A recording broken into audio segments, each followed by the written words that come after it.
I don't own a real expensive power washer. I've got the Troy built model that Home Depot had on sale.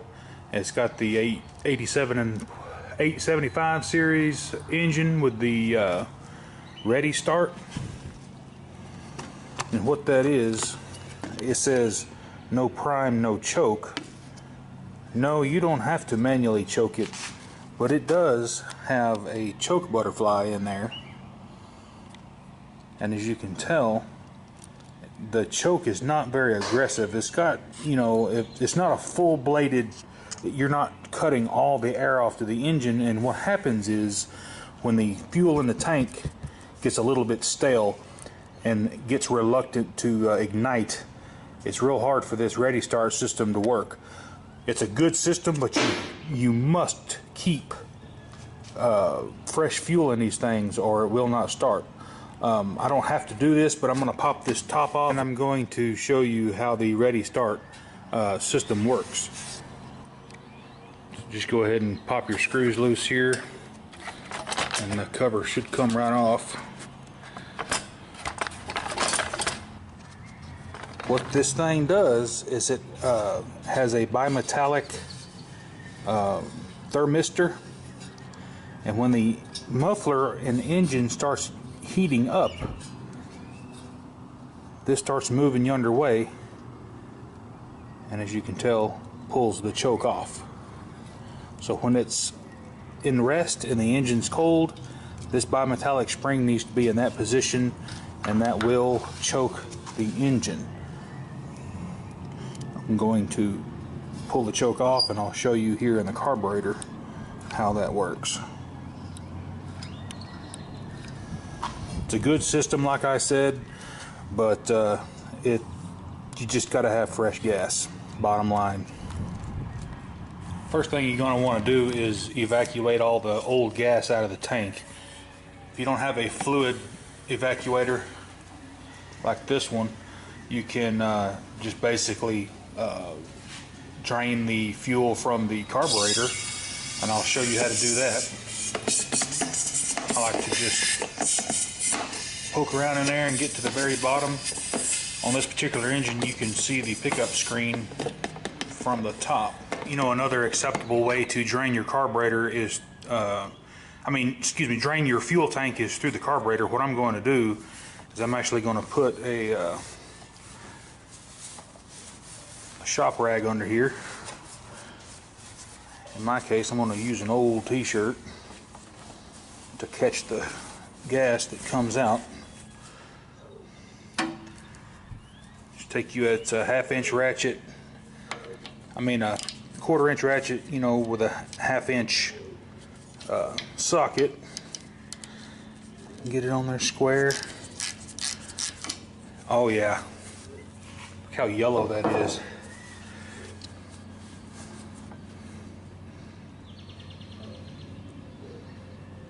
The gas that was in the tank wasn't that yellow. And it stinks bad. Do not wash that shirt in your wife's washing machine. She will kill you. Let's go ahead and unscrew the main jet and let's take a look at it. As we can tell, if it'll focus,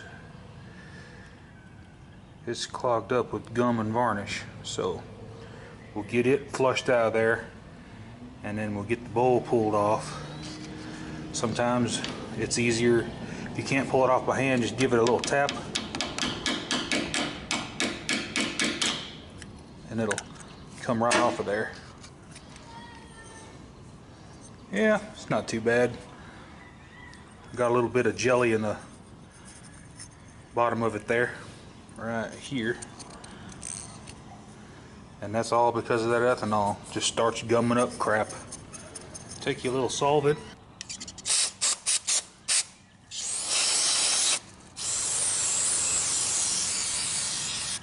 make it all pretty up in there.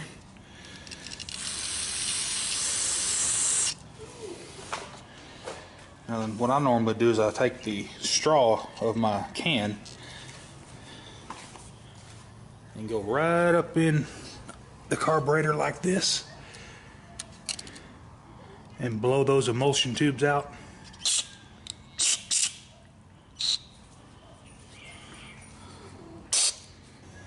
I want to come in right here and I want to blow this one air bleed out.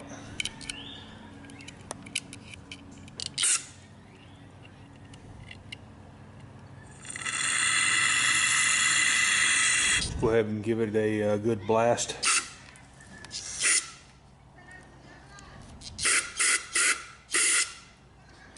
Clean that carburetor throat. Same way with this, the main jet. You just want to make sure that the orifices are clean.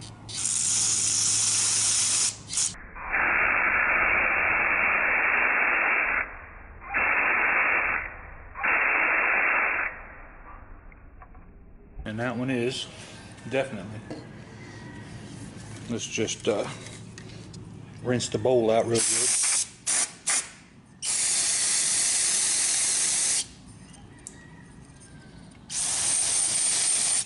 As far as gaskets are concerned, if you feel like this O-ring is dry rotted and not going to seal, I would replace it. They're just like $1. And then the bowl nut gasket for the bowl here, they're basically the main jet gasket, but mine is good and not cracked, so I'm going to reuse it. Just go ahead and slide your bowl back up onto the carburetor and then reinstall your main jet.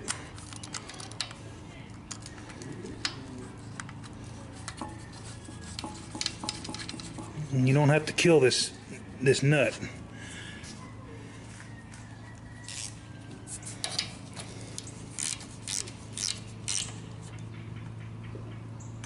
It's plenty tight right there.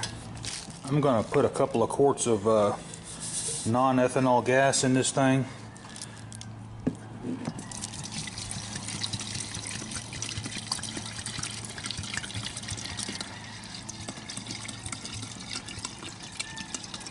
I think that's all it'll hold anyway, is one. Yeah, that's good enough. It's almost full. Once you pour your fuel in, you want to inspect your bowl for leaks around the bowl gasket and the nut here. As we can tell, that's bone dry. The gas has been in the tank now for about 5 minutes. We don't have any leakage from the carburetor itself, so I think we'll be good to go. So let's just go ahead and get her started. Go ahead and put the air filter back on it. I need to clean this one.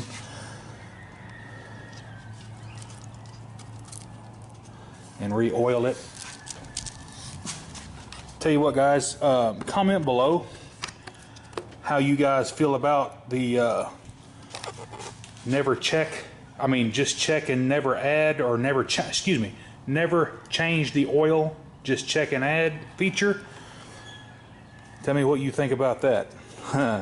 Because in my right mind, in my heart, I can't just destroy my engine by never changing the oil. So I want comments, clean ones. Just with the wind noise, guys. Go ahead and turn the water on. Have it pointing to my little oil, Exxon Valdez oil spill there. And let's just see if it'll come on. Turn it to on. Give it a pull. I've got it just a touch flooded when I sprayed the carburetor cleaner in there.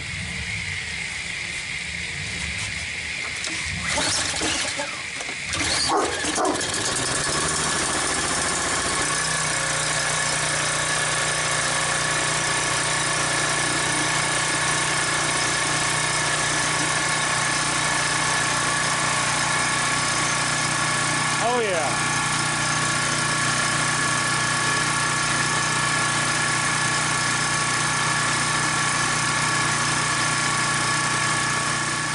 I went in and hooked up my hose, my wand, and let's get her cranked up. See if we can't get her spraying.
Obviously, I'm not going to make you sit here and watch me wash my whole slab off.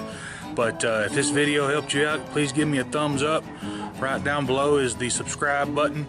And once you subscribe, there's going to be a little bell pop up, and click that bell and you'll get all my newest uploads. We'll see you on the next video. Have a good day.